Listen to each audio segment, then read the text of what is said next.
Good morning, everybody. Professor Reese back here with you, and we're going to have another exciting segment on civil rights, or most importantly, two of the most important leaders of our civil rights movement.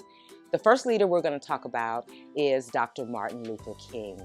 Let's talk about some fun facts, maybe 10 things that you did not know about Dr. King. I'm going to share those with you. All right, first fun fact. King's birth name was Michael and not Martin. When his parents brought him home from the hospital, they decided to name him after Martin Luther, which back in the day, he was a really important religious member or person. Then, fun fact number 2, King entered college at the age of 15. Now that's fascinating. This man must have really had some brain power.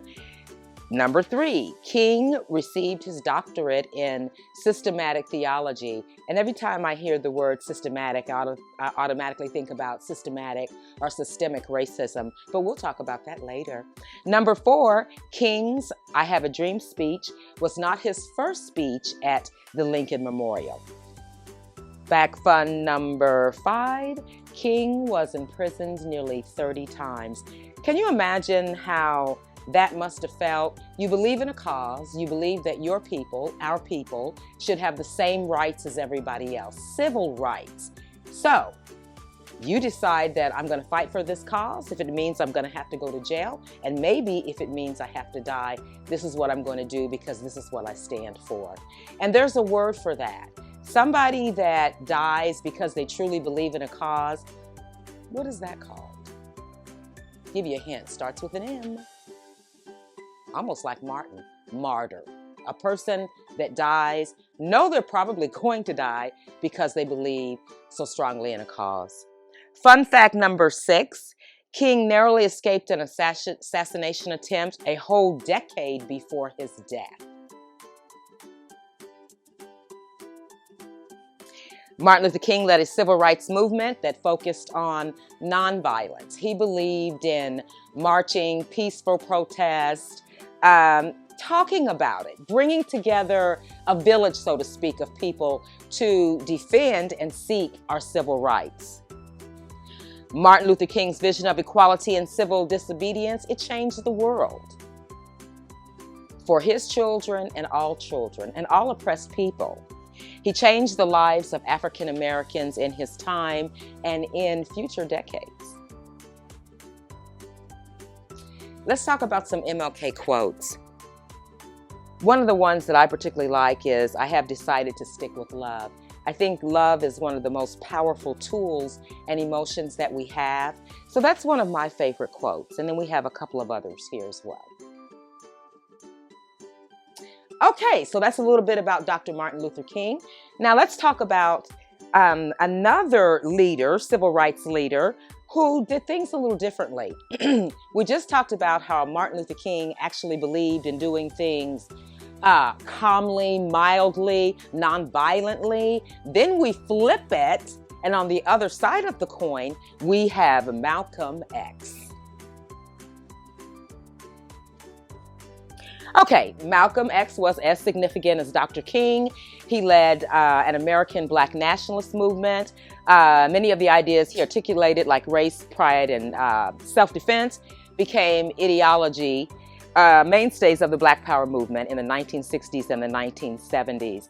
Malcolm X was a leader, was a member of the Nation of Islam.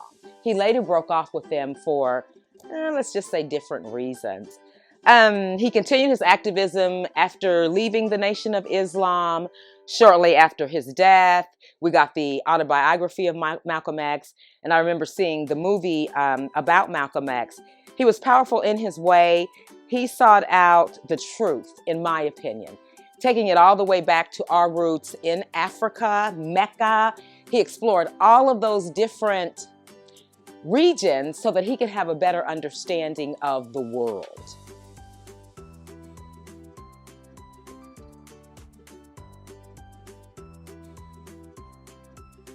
Okay, so Malcolm X, we declare our right on this earth to be a human being, to be respected as a human being, to be given the rights of a human being.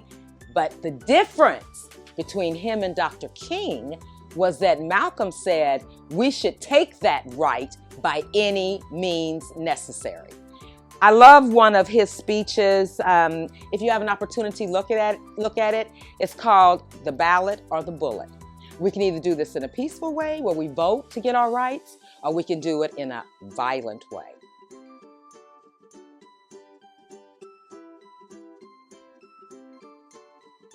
Okay, so that's a little bit about two of our infamous leaders. Both of them died, were assassinated. Both names started with an M. Both believed in civil rights, one violently, one non-violently. So here's what I want you to do. Here's your charge. I want you to create a Venn diagram for me. And a Venn, a Venn diagram or graphic organizer is just a means to express similarities and differences that you see between two people. Now, if it was left up to you, what way would you have chose to lead the civil rights movement? Would it have been the nonviolent way, as Dr. King did, or would it have been the more violent way that Malcolm X chose? So, with a Venn diagram, what I usually use is just anything that has a round bottom. So you want to make two circles on your paper. And we know that at the edge of those circles, those are the differences. The closer that those circles get to intersecting are the similarities. So as I stated, gave you a hint, gave you a clue, gave you one on me. On the outside of the circles, we could say both of their names started with an M. We could say both of them were civil rights leaders. But as we bring them closer together, what were the similarities between Dr. King and Malcolm X? And believe me, there were more similarities than you think. So that's your charge for today. And I look forward to looking at all those wonderful Venn diagrams. So we'll have two circles that intersect. On one side, we'll have Dr. King, and on the other side, we'll have Malcolm X. All right, it's been fun, but I gotta run. I wanna thank you for tuning in. We'll see you next time.